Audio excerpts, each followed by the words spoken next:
अस्सलामुअलैकुम viewers, welcome back to my channel. आज की वीडियो में मैं आपके साथ खरबूजे के बीजों का एक बहुत ही बेहतरीन सा यूज़ शेयर करने जा रही हूँ। मुख्तलिफ़ तरीक़ों से आप इन बीजों को यूज़ कर सकते हैं, जिसके लिए ना तो आपको इन बीजों को भिगोना पड़ेगा, ना ही सुखाना पड़ेगा और ना ही एक एक करके छीलना पड़ेगा। झटपट आप इसको यूज़ कर सकते हैं, महफूज कर सकते हैं। तो चलिए वीडियो स्टार्ट करते हैं। यहाँ पे मेरे पास एक मेलन है और उसके सीड्स मैं अलग कर लूँगी। आप 2 मेलन के या इससे ज़्यादा के भी ले सकते हैं, और अगर कम से कम 2 के लें तो बहुत ही बेस्ट रहेगा।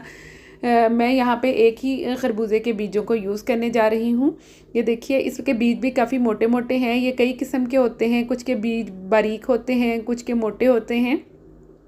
तो इसके बीज जो हैं वो काफ़ी मोटे मोटे हैं और उनके अंदर काफ़ी गुदा भी है। ये इस तरह से पहले तो हम सारा गुदा बाहर निकाल लेंगे और मेलन को तो हम यूज़ कर लेंगे, लेकिन बीजों को फेंकेंगे हरगिज़ नहीं, बल्कि हम इनको ऐसे तरीक़ों से यूज़ करेंगे कि हमारे हज़ारों रुपयों की बचत भी होगी। हम इसका फ्रूट भी यूज़ करेंगे और इसका ये ड्राई फ्रूट भी यूज़ करने जा रहे हैं, जिसके लिए इस फ्रूट को ड्राई तो नहीं करेंगे लेकिन यूज़ करेंगे। ये देखिए, मैंने इस तरह से इसको पहले अलग कर लिया है। इसको हम किसी ट्रे वगैरह में रखेंगे। इसको बिल्कुल नीचे इधर उधर कहीं भी गिराने की ज़रूरत नहीं है। एक भी बीज मैं ज़ाया नहीं करती हूँ, बल्कि इनको मुख्तलिफ़ तरीक़ों से यूज़ करती हूँ। वो सब के सब मैं आपके साथ शेयर करने जा रही हूँ।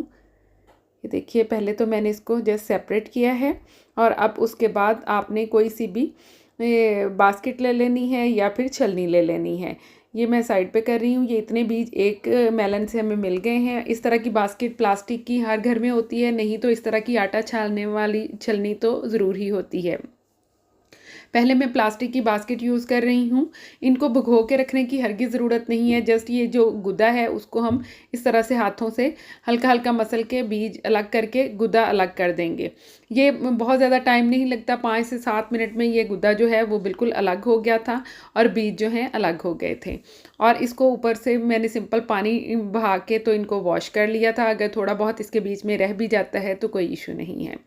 ये देखिए, इस तरह से हल्का सा पानी डाल के तो मल लिया था। अब हमें इसे सुखाना नहीं पड़ेगा, जिस तरह के बीजों को आमतौर पर यूज़ किया जाता है सुखाकर। जस्ट इसी तरह से ये गुद्दा सेपरेट हो गया। इसको हम वेस्ट कर देंगे और ये ब्लेंडर का मैंने जग लिया है, इसके अंदर ये बीज डाल देंगे। ये देखिए, ये वही बीज हैं जो बाज़ार में हम मगज़ ख़रीद के लाते हैं। चारों मगज़ होते हैं, उसमें ये भी होते हैं और ये खाने में भी बहुत टेस्टी होते हैं। हम इनको मुख्तलिफ़ तरीक़ों से सुखाकर दांतों से छील के भी यूज़ कर लेते हैं, लेकिन अलग अलग एक एक को निकालना काफ़ी मुश्किल होता है। ये ब्लेंडर के जग में मैंने थोड़ा सा पानी डाल के तो इसको इस तरह से ब्लेंड कर लिया है। इसका छिलका अलग ही रहेगा और जो इसके अंदर गूदा था उसका दूध बन जाएगा। ये देखिए,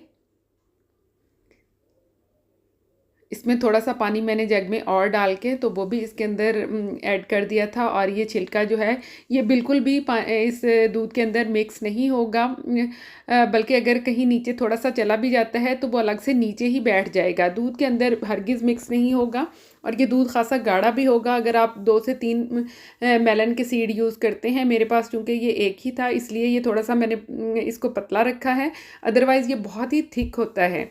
और ये जो थिक पेस्ट है ये बहुत ही यूज़फुल होने वाला है। इसको मुख्तलिफ़ चीज़ों में हम यूज़ कर सकते हैं। पहले तो हम ये जो छिलका है इसको अच्छी तरह से दबा के साइड पे कर देते हैं, ताकि इसमें से जो वाइट गुदा है वो अलग हो जाए, इस मिल्क में ऐड हो जाए और बाकी का जो छिलका है वो अलग हो जाए। ये देखिए, अब ये जो है इसका सारा सेंस है ये हमारे पास महफूज हो गया है। ये देखिए, छिलका अलग है, गूदा भी अलग है। ये चीज़ें तो हम वेस्ट कर देंगे, लेकिन ये जो हमारे पास मिल्क है इसे हम अपनी ग्रेवी को थिक करने के लिए यूज़ कर सकते हैं। कुछ हम शाही खाने बनाते हैं, जैसे शाही पनीर है, बटर चिकन है, या फिर कुछ में हम काजू यूज़ करते हैं ब्लेंड करके ग्रेवी को गाढ़ा करने के लिए, तो उसमें भी ये यूज़ कर सकते हैं। जैसा कि मैंने कहा कि अगर 2 से 3 मेलन के सीड आप यूज़ करते हैं तो ये बहुत ही थिक और गाढ़ा पेस्ट बन जाएगा। अब यहाँ पे आप कोई भी आइस क्यूब वाली ट्रे ले सकते हैं, या इस तरह की, जिस तरह की मेरे पास है इस तरह की लेके इसमें इसकी फिलिंग करके तो रख सकते हैं। बीज आपने ज़्यादा पुराने नहीं लेने, जस्ट 1 से 2 दिन पुराने ही हों तो आप उनको इस तरह से साफ़ करके महफूज कर सकते हैं। जब भी आपको ज़रूरत हो आप इसको यूज़ कर सकते हैं, और ये बिल्कुल भी ख़राब नहीं होगा, चूँकि ये आइस फॉर्म में आ जाएगा आपके पास, तो आप जब चाहें, चाहे 6 माह के बाद भी इसको चाहें तो यूज़ कर सकेंगे। अब इस ट्रे को मैं फ्रीज़र में रख दूँगी और ये बहुत ही अच्छे से आइस क्यूब हमारे तैयार हो जाएंगे।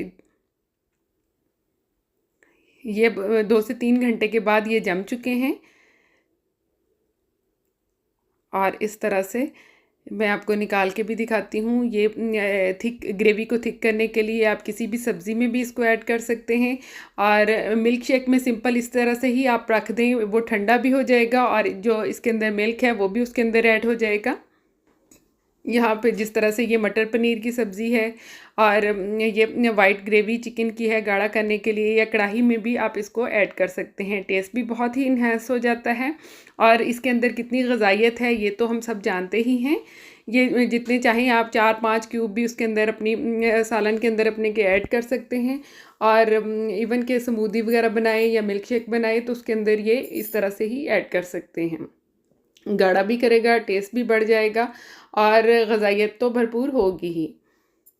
देखिए, छोटे क्यूब भी बना सकते हैं, बड़े क्यूब भी बना सकते हैं। यकीनन ये हज़ारों रुपए की बचत का फार्मूला आपको पसंद आया होगा। वीडियो पसंद आए तो लाइक करें, चैनल को सब्सक्राइब करें। अल्लाह हाफ़िज़।